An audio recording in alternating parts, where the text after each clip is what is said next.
සුබ දවසක් හැමෝටම. මේ කලින් දවසේ රෑ මම ලෑස්ති වෙන්නේ හෙට උදේට මට හදන්න ඕන දේවල් ලෑස්ති කරලා තියාගන්න.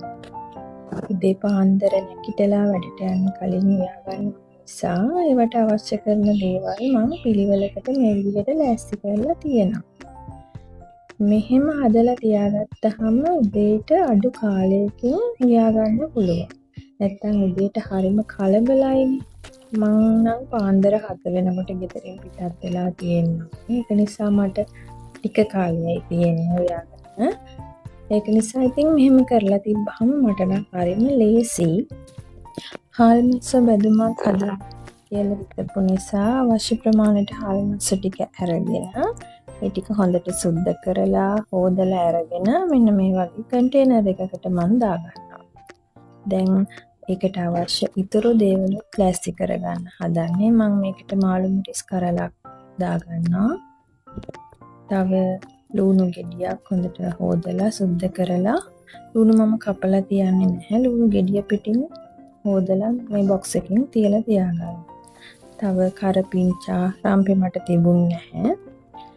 මේක තව සුදු ලුණු දාන්න ඕනේ. මට ඒ වෙලාවේ ඒක අමතක වෙලා. ඉතින් උදේට තමයි ටික දාගන්නේ. ඊට පස්සේ මේ බොක්ස් එකට දාලා තියෙනවා.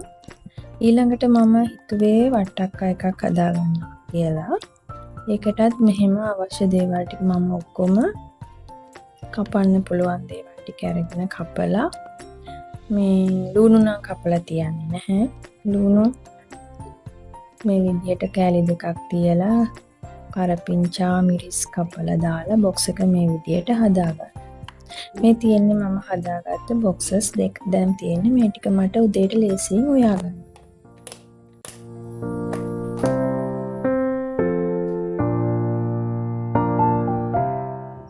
මේ තියෙන්නේ පහුවෙනිදා උදේ පාන්දර.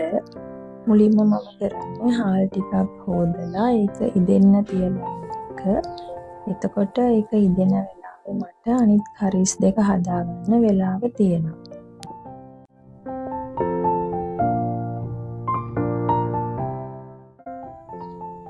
මුලින්ම මම හදන්න ලෑස්ති වෙන්නේ වට්ටක්ක එක. ඒකට මම මේ විදිහට ඇතුලියක් ටිපේ තියලා මම කලින් දවසේ රෑ කපලා තියාගත්ත වට්ටක්කා රම්පේ ඊට පස්සේ ලුණු ගෙඩිය තමයි මම කැපුවේ. කපලා සිදු ලුණු ටිකකුත් එකතු කරලා මේ විදිහට මම වතුර ටිකකුත් එකතු කරලා වට්ටක්ක ටිකක් තැම්බෙන්න අවශ්‍ය ප්‍රමාණයට වතුර ටිකකුත් එකතු කරලා මෙන්න මේ විදිහට ලිපේ තියාගන්න. ඊට පස්සේ මම මේකට අවශ්‍ය ලුණු 3-5 කහ මිරිස් උළුහාල් කුරුඳු වගේ අවශ්‍ය කරන ද්‍රව්‍ය ටික දැන් මේකට දාලා හොඳට කවලම් කරලා මේක මම වට්ටක්ක ටික තැම්බෙනකල් ඉදෙන්න තියාගන්නවා.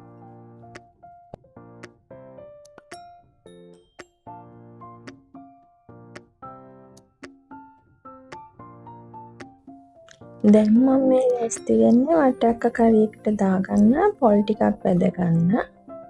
මේ විදිහට මම පොල් ටිකක් පෑන් එකට දාලා රන්වන් පාට වෙනකල් බැද ගන්නවා. මේක කර කරගන්න හොඳ නැහැ.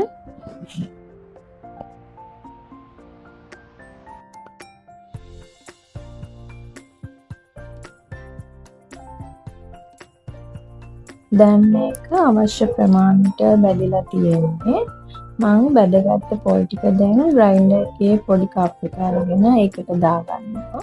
ඒකටම අබ ටිකක් ගම්බිරිස් ඇට තිබ්බනම් හොඳයි. මම දැන් මේ ගම්බිරිස් පොඩි ටිකක් මේකටම මම සුදු ලුණු දෙක තුනකුත් දාගන්නවා.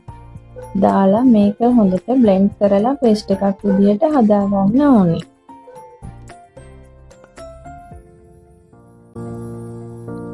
දැන් වට්ටක්ක ටික තැම්බිලා තියෙන්නේ.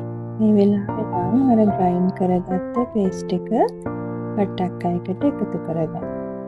එකතු කරගෙන හොඳ මිටි කිරි ටිකකුත් මේ වෙලාවේ එකතු කරලා හොඳට මේක අවලං කරලා තව ටිකක් වෙලා උතුරනකල් ලිපේ තියාගන්න ඕනේ.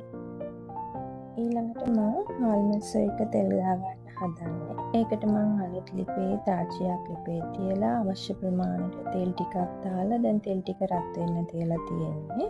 තෙල් ටික හොඳට රත් වෙන්න ඕනි.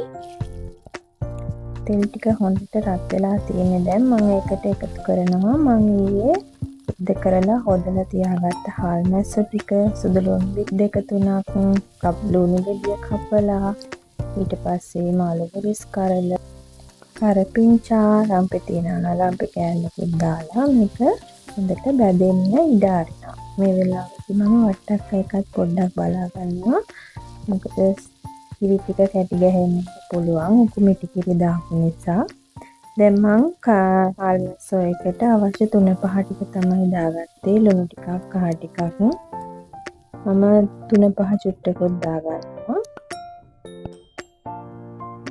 ඊට පස්සේ දැන් මේක හොඳට තෙලේ බැදෙන්න දෙන්න ඕනේ ඊට පස්සේ මම හාල් මැස්ස එකට වතුර ටිකක් එකතු කරනවා මම ආසා එහෙම හාල් මැස්ස බැදුම හදන්න එතකොට බත් එකකට එහෙම බැන්දාම හොඳට අර ඉස්ම ගතිය තියෙන නිසා රසට කන්න පුළුවන් ඉතින් මේ විදිහට තමයි මම මගේ ලන්ච් බොක්ස් එකට අවශ්‍ය කරිස් දෙක මේ විදිහට ඉක්මනට උදේ පාන්දර හදාගත්තේ මේ තියෙනම හදාගත්ත බත් එකයි වටක් එකයි හාල් මැස්ස බැදුමයි දැන් මම හදන්නේ මගේ ලන්ච් බොක්ස් එකට මේක බෙදා ගන්න ඉතින් ඔයත් ඉක්මනින් මේක පිහලා උදේ පාන්දර රට යන කෙනෙක් නම් මේ වීඩියෝ එක ඔයාටත් පුංචි හරි උදව්වක් වෙයි කියලා මම බලාපොරොත්තු වෙනවා අදට මේ වීඩියෝ එක මෙතනින් නතර කරනවා හැමෝම සතුටින් පරිස්සමෙන් ඉන්න කියලා ප්‍රාර්ථනා කරනවා